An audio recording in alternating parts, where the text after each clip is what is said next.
자, 오늘 본문의 말씀을 본문으로 해서 제목은 예수 믿기 전 반드시 있어야 하는 것이라는 조금 긴 문장으로 제목을 지어봤습니다. 여러분, 지난주에 설교 제목 혹시 기억하시나요? 지난주 설교 제목? 복음에서 시작하라입니다. 저와 여러분들의 신앙이 복음에서 시작되기를 바랍니다. 복음은 우리 신앙의 반석입니다. 반석 위에 집을 지어야 흔들리지 않고 또 무너지지 않습니다. 여러분, 복음에서 시작된다는 것은 다른 말로 하면 예수 그리스도에서부터 시작된다는 겁니다. 예수 그리스도를 믿음으로 말미암아 예수님이 하나님의 아들이시고 나의 그리스도라는 것을 인정하고 믿는 것으로 말미암아 이제 우리의 신앙이 시작되어야 할 줄로 믿습니다. 그런데 여러분, 이것은 믿음의 시작입니다. 예수 그리스도를 온전히 믿기 위해서는 반드시 우리에게 한 가지 먼저 있어야 하는 것이 있습니다. 오늘 그 이야기를 하려고 합니다.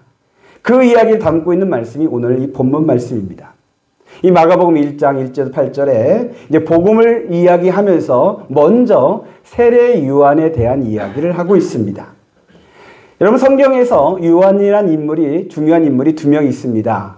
한 명은 예수님의 제자 요한이 있고, 그리고 오늘 우리가 읽었던 세례 요한이 있습니다. 두 사람은 다른 사람입니다. 그래서 성경을 구분하기 위해서 오늘 본문에 나온 사람을 세례 요한이라 하고, 뒤에 예수님을 믿고 따르며 예수님에게 사랑받는 그 제자는 제자 요한, 아니면 그냥 요한이라 부르기도 합니다. 자, 여러분, 이 세례 요한은 오늘 말씀해 보니까 예수님이 오시기 800년 전에 이미 이사야 선지자를 통해서 예언되었던 인물입니다. 여러분, 오늘 본문 3절 한번 다시 한번 보겠습니다. 3절이요. 시작. 광야에 외치는 자의 소리가 있어 이르되 너희는 주의 길을 준비하라. 그의 오실 길을 곧게 하라. 광야에 외치는 자의 소리가 있다 했는데 그 외치는 자라는 것이 바로 이 세례 요한을 두고 하는 말이죠. 그리고 또한 400년 전에 구약 성경의 마지막 선지자라 하는 말라기 선지자를 통해서 이 세례 요한을 다시 한번 또 하나님께서 예언해 주셨습니다. 오늘 본문 2절입니다. 2절 한번 보겠습니다. 시작. 선지자 이사야의 글에 보라, 내가 내 사자를 내 앞에 보내노니 그가 내 길을 준비하리라. 선지자 이사야의 글로라는 걸로 시작이 됐지만은, 그러나 이 2절은 말라기 선지자를 통해서 예언된 말씀입니다. 여기 보면은 내가 내 앞에 내 사자를 내 앞에 보낸다인데 내 사자가 바로 세례 요한을 두고 한 말이고요. 내 길을 준비해라는 것에 거기 내는 바로 예수 그리스도 메시아를 두고 한 말입니다. 이렇듯 세례 요한은 하나님께서 일찍부터 하나님의 아들 메시아를 보내기 전에 그의 길을 준비하고 예비케 하는 그런 사람으로 하나님께서 예언해 두신 사람입니다. 자, 오늘 말씀에 보면은 이 세례 요한은 이제 광야에 살렸고요. 그리고 낙타 털 옷을 입었고요. 허리에는 가죽띠를 띄었고요. 먹는 것은 뭘 먹었을까요? 메뚜기와 석청을 먹었어요. 우리 꼬마 아이가 대답을 참 잘했습니다. 여러분, 이거 기억해 두시기 바래요. 왜 그러냐면은 제 친구 목사가 이런 얘기를 해주더라고요. 자기가 미국을 가는데 입국 심사하는데 입국 심사하는 사람이 그 자기 여권을 보더니 세례 요한이 광야에서 무엇을 먹었습니까? 라고 질문하더래요. 미국은 그런 곳인가 봐요.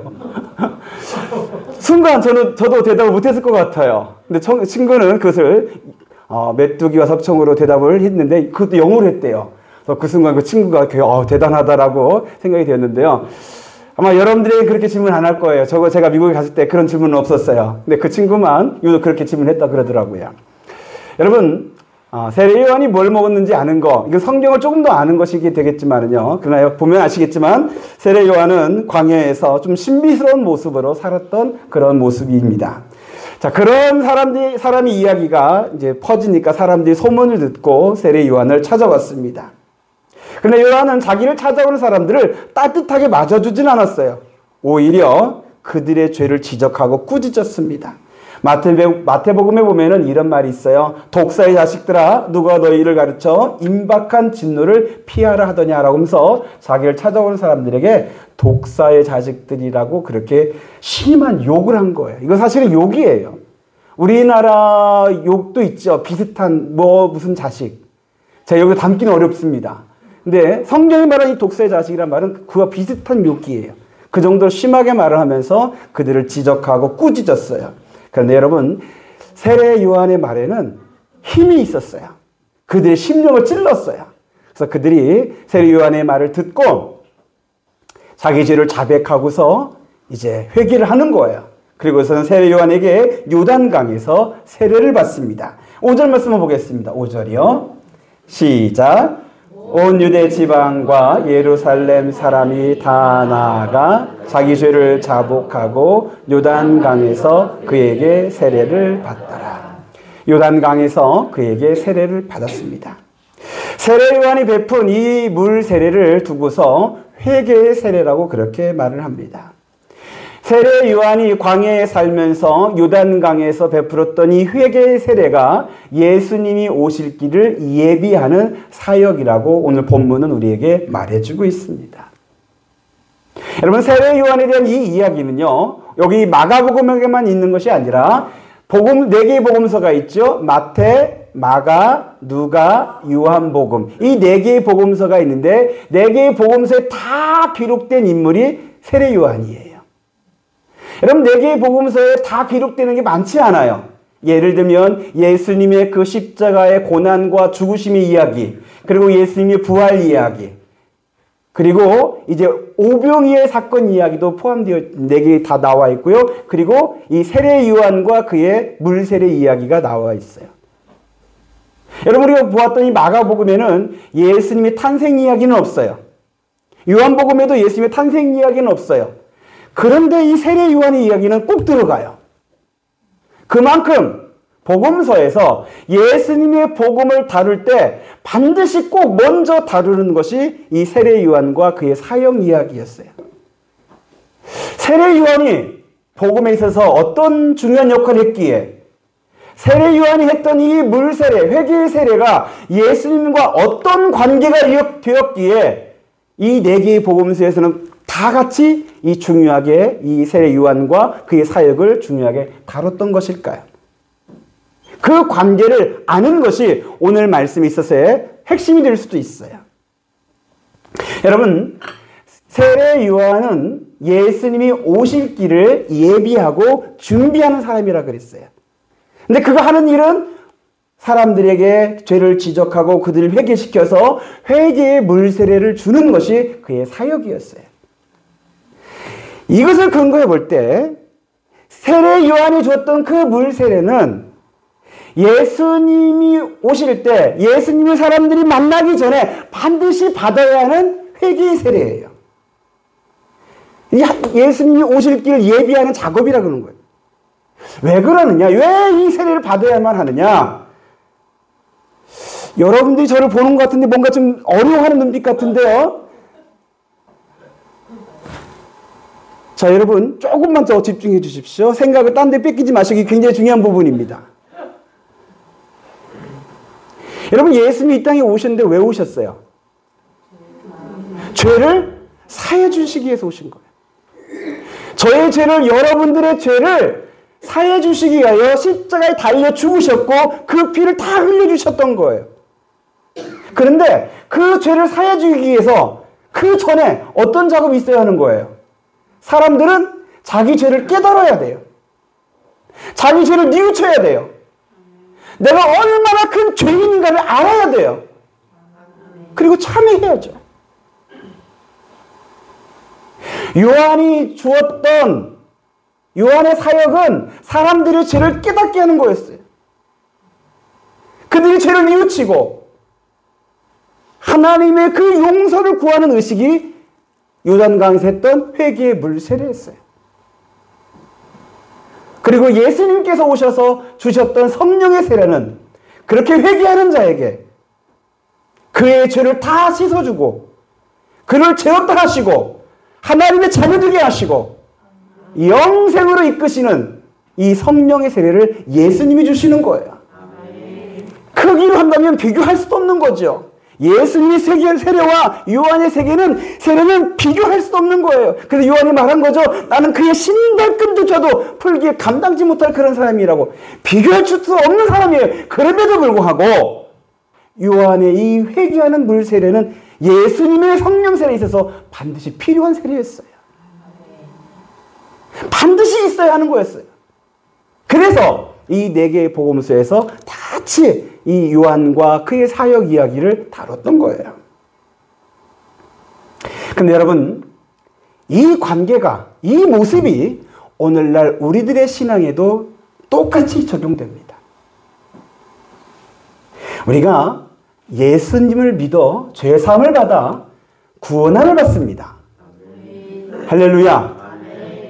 그런데 이 은혜가 있기 전에, 우리가 예수를 믿기 전에 우리에게 반드시 있어야 하는 것이 있어요. 오늘 설교의 제목이죠. 그 제목의 정답이 뭐냐면 바로 회개입니다. 한번 따라서 해주시기 바랍니다. 예수 믿기 전에 우리에게, 나에게 회개가 반드시 있어야 한다. 오늘 여러분들이 이 문장만, 방금 따라했던 이것만 해도 기억한다면 오늘 설교는 여러분들이 다 들은 거나 마찬가지예요. 제가 오늘 이 본문을 이제 설교하려고 준비할 때 세례 요한에 초점을 두고서 설교하거나 아니면 주의 오실 길을 예비하라, 그런 쪽으로 제가 설교하지 아니하고 제목을 붙이지 아니하고 예수 믿기 전에 반드시 있어야 할 것이라는 설교의 제목 같지 않는 좀 다소 긴 문장 같은 이 문장으로 제가 제목을 정한 이유가 있어요. 왜 그러냐면 안타깝게도 한국 교회에 많은 성도들이 예수를 믿는다고 하는데 회개 없이 예수를 믿어요. 자기 죄를 깨닫고 뉘우치고 내가 죄인인 거 고백하면서 이 죄를 용서받을 길 오직 예수 그리스도의 십자가의 보혈밖에 없다라는 것을 깨달으면서 주의 보혈 앞에 십자가 앞에 의지하면서 주여 이 죄인을 용서해 주옵소서라는 그 회개의 기도가 없이 나 예수 믿었습니다. 하나님이 내 예수의 피로 내 죄를 다 사해 주셨습니다. 라고 말하는 그런 그리스도인들이 많아졌어요. 근데 여러분, 이것이 얼마나 위험한 줄 아십니까? 진짜 예수 믿어야 하는데 예수 믿고 있다고 착각에 만드는 것이 될 수도 있고 가짜 그리스도인이 나올 위험의 요소들이 여기에 있어요. 회개하지 아니하고 예수 믿는다고 하면은요, 뭐가 문제가 있을까요? 제가 2가지로만 한번 정리해 봤어요. 첫 번째로는요, 우리를 구원하시는 하나님의 은혜를 알지를 못해요. 자기 죄를 모르고 그냥 넘어가다 보니까 이 죄를 용서하신 그 하나님의 은혜가 얼마나 큰지, 얼마나 귀한 것인지를 모르고 다른 것에 하나님의 은혜를 주어요. 그냥 건강해지는 거, 잘 되는 거, 평안한 거, 이런 거 은혜들만 구해요. 이미 그런 것과 비교할 수도 없는 그 크신 하나님의 은혜를 우리에게 주셨는데 그걸 몰라요. 그 신앙생활을 은혜에 감사하며 기뻐하며 찬양하면서 신앙생활을 하는 게 아니라 더 갈급하고 더 갈급하고 자기 욕심을 채우는 신앙 쪽으로 흘러가 버려요. 그리고 또 하나 더 큰 위험은 예수를 믿었는데 죄에서 떠나지를 못해요. 자기 죄를 회개하고 그 과정이 없는, 그렇다 보니까 이 죄 문제에 대해서 해결이 안 됐어요. 여전히 그 안에 죄가 남아 있어요. 다른 사람들은 다 같이 하는데 뭐 어떠냐고, 세상이 그런데 어쩔 수 없다고 타협하고 변명하면서 여전히 죄 가운데 있는 사람들이 너무 많아요. 그러다 보니까 교회에 가짜가 많다는 소리까지 나오고, 이게 한국교회의 약함이고 문제예요. 저는 우리 양문교회 그런 문제의 신앙은 일어나지 않기를 소망합니다. 아멘. 그래서 오늘 이 말씀을 전하게 되는 거예요. 사도행전 2장 38절의 말씀에 이런 말씀이 있어요. 다 같이 한번 읽어보겠습니다. 시작. 베드로가 이르되 너희가 회개하여 각각 예수 그리스도의 이름으로 세례를 받고 죄 사함을 받으라. 그리하면 성령의 선물을 받으리니.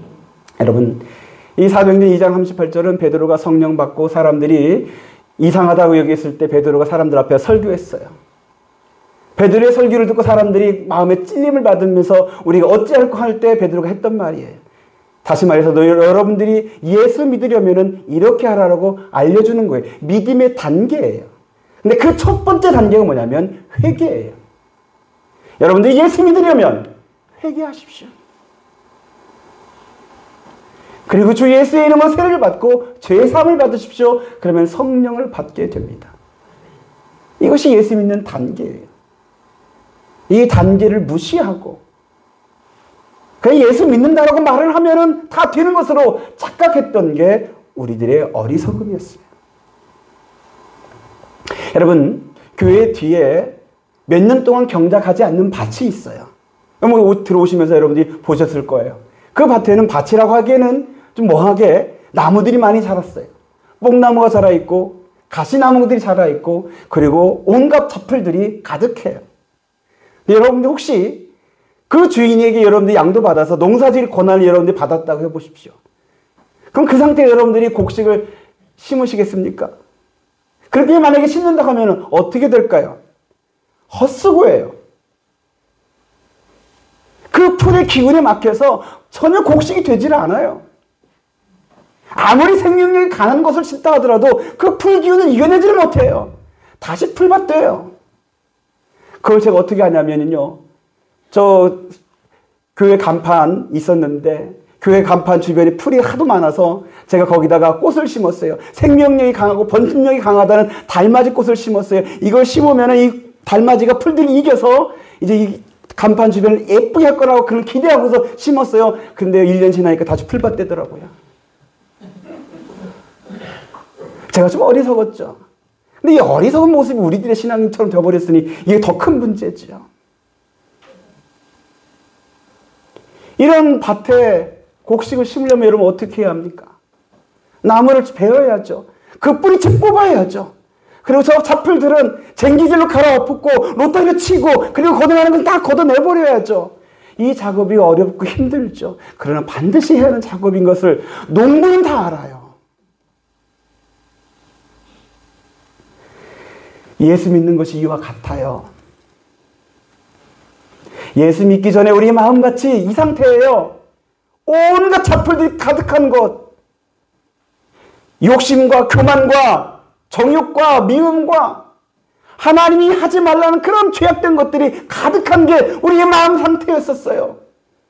여기에다가 하나님의 말씀을 심는다고 해서 옥토되는 게 아니었어요. 먼저 그 죄악의 쓴뿌리들을 뽑아내버리고 쟁기질로 갈아엎고 로따리를 쳐버리고 하는 이 작업이 필요한데 이게 바로 회개예요. 예수 믿기 전에 우리가 반드시 해야 할 것은 이 회개의 작업이었습니다. 여러분 부흥 좋아하시죠? 제가 우리 양문길 놓고서 기도할 때 부흥케 해달라고 간절히 기도해요. 근데 여러분 부흥이라는 것이 정확하게 뭐냐면 많은 사람들이 예수를 믿는 거예요. 하나님의 은혜로 하나님의 역사하심으로 수많은 사람들이 예수를 믿는 게 부흥이죠. 근데 그 부흥의 1단계가 뭐냐면 사람들이 회개하는 역사가 나타나는 거예요. 미국의 부흥은 조나단 에드워드가 진노하시는 하나님의 손에 있는 죄인이라는 설교를 했어요. 이 설교가 사람들이 심령을 찔러서 사람들이 회개하면서 미국의 부흥이 일어났어요. 우리나라에도 부흥이 있었죠. 평양 대부흥이라는 1907년도에 일어난 사건이 있어요. 이 부흥은 여러분 길선조 장로라는 분이 성령의 이끌림을 받아서 그 집회, 사경유 집회 때 사람들 앞에서 나는 죄인이다라고 자백하면서 시작이 되었어요. 길선조 장로가 자기 친구가 죽으면서 자기에게 재산을 맡겨달라고 했는데 그것을 자기가 횡령했다는 것을 정말 누구한테도 말하기도 어려운 그 죄를 자백을 한 거예요. 그래서 사람들이 그를 향해 손가락질하는 것이 아니라 그 뒤를 이어서 자신의 아이를 죽였던 엄마가 나와서 이 죄를 자백하며 회개했고 그 뒤에 불치병에 걸린 자기 아내를 날마다 저주했던 남편이 나와서 회개했고 그 뒤에 첩을 2명이나 두고서 가정을 등한시했던 한 남자가 나와서 회개를 하는 거예요. 사람들이 밤새도록 자기 죄를 자백하면서 회개하는 역사가 나타나는 거예요. 이런 얘기가 며칠간 이어지자 소문이 나기 시작했어요. 장대현 교회에서 사람들이 자기 죄를 막 자백하면서 울면서 하는 기도가 일어나더라 하면서 소문이 났어요. 이 소문을 들은 어떠한 순사가 장대현 교회 가면 죄인들 많이 잡을 수 있겠구나 생각하고서 암양을 갔어요. 왜? 사람들 자기 죄를 다 자백하니까 그 중에서 몇몇만 고르면 자기 실적이 오를 거라고 생각이 돼서 간 거예요. 근데 그날 마침 길선주 장로가 죄 있는 마음은 지옥이요 죄를 회개한 마음은 천국이다라는 이 설교를 했어요. 그 설교를 듣다가 갑자기 이 순사가 소리쳤어요. 선생님, 이 죄인이 용서받을 수 있습니까? 저는 이 천당에서 죄인을 잡으려고 왔던 죄인입니다. 이상한 말이었죠. 알고 보니까 여기가 천국이었던 거예요. 회개의 역사가 일어난 그곳이 천국이었던 거예요. 이 모습을 본 선교사는 지옥의 뚜껑을 열고서 영혼들을 천국으로 데려가는 역사가 일어나고 있다고 말할 정도였어요. 그 순사는 방순포라는 순사였는데 그는 거기서 자기 죄를 자백하고 회개하고 순사직을 그만두고 고향에 내가 교회를 세우고 그곳에서 복음을 전했다고 합니다. 여러분, 여기서 끝나는 것이 아니었어요. 사람들이 교회에서 모여 자기 죄를 자백하더니 이제 자기 마을로 가서 지역에 가서 자기에게 손해를 받던, 자기 때문에 손해를 받던 그 사람들 찾아가서 정말 미안하다고 사죄하고 물질적 손해본 것은 대신 갚아주고 하는 그런 운동이 일어났어요. 이 일로 인해서 평양 시내가 발칵 뒤집혔어요. 도대체 이 일이 어떻게 된 일이냐? 사람들이 의아해하고 궁금할 때 예수 복음으로 말미암아 사람들이 있게 되었다는 것을 알게 되면서 평양 시내 사람들이, 수많은 사람들이 예수를 믿는 부흥의 역사가 일어난 거예요. 아멘. 여러분, 이게 부흥이에요. 저 우리 양문교회에도, 우리 이 지역에도, 아니 우리 대한민국에 다시 한번 하나님이 하시는 부흥의 역사가 일어나기를 소망합니다. 아멘. 그런 것을 기대하면서 오늘 말씀을 준비할 때 제가 이런 기도를 했어요. 주님, 제게 세례 요한의 힘을 주십시오. 길선주 장로의 영성을 주십시오. 그래서 오늘 이 설교를 들으면서 우리 듣는 성도들이 심령이 다 찔려지게 주옵소서. 여러분들이 아멘 했지만 불편할지도 몰라요. 사람들 앞에 회개하는 거 쉬운 거 아니에요. 그럼에도 불구하고 그런 마음이 들어서 하나님 이 기도를 했어요. 회개하는 역사가 오늘 예배 시간에 일어나게 해 주옵소서 했더니 하나님이 제 마음에 주신 감동이 뭐냐면요. 네가 하지 마라. 저대로 하지 말래요. 인위적으로 하지 말라는 거죠. 여러분 회개시키려고 억지로 이렇게 계획 짜고 짜내지 말라는 얘기죠. 제가 여러분들을 찌르면 여러분들은 상처받을 뿐이에요.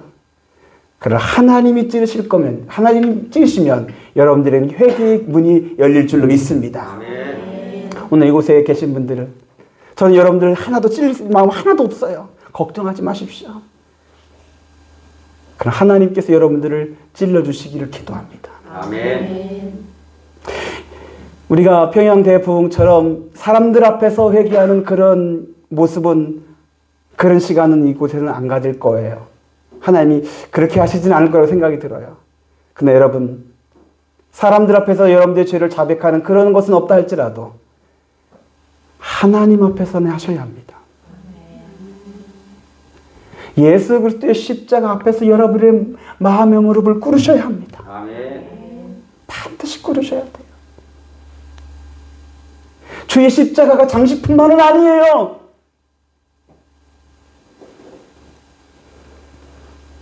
우리가 해야 하는 회개 가운데에는 두 종류가 있어요. 하나는 우리의 마음밭을 갈아엎는 회개죠. 내가 죄인이라는 것을 깨닫고 내 과거에서부터 현재까지 내가 은밀하게 감춰뒀던 그 모든 죄를 다 드러내면서 하나님께 자백하고 참회하는 이 회개가 있어요. 어떤 분은 이 회개 기도가 터졌을 때 자기의 죄가 슬라이드 넘어가듯이 하나씩 한 장씩 다 보여지는데 그거 보일 때마다 그걸 놓고 참여하고 회개했다고, 그런 밤새 기도했다고 하는 그런 이야기도 있었어요. 근데 여러분, 마음밭을 갈아엎는 게 꼭 슬라이드 꼭 넘어가는 그 사건만 있어야 하냐? 그건 아니더라고요. 하나님은 저에게 어떻게 하셨느냐?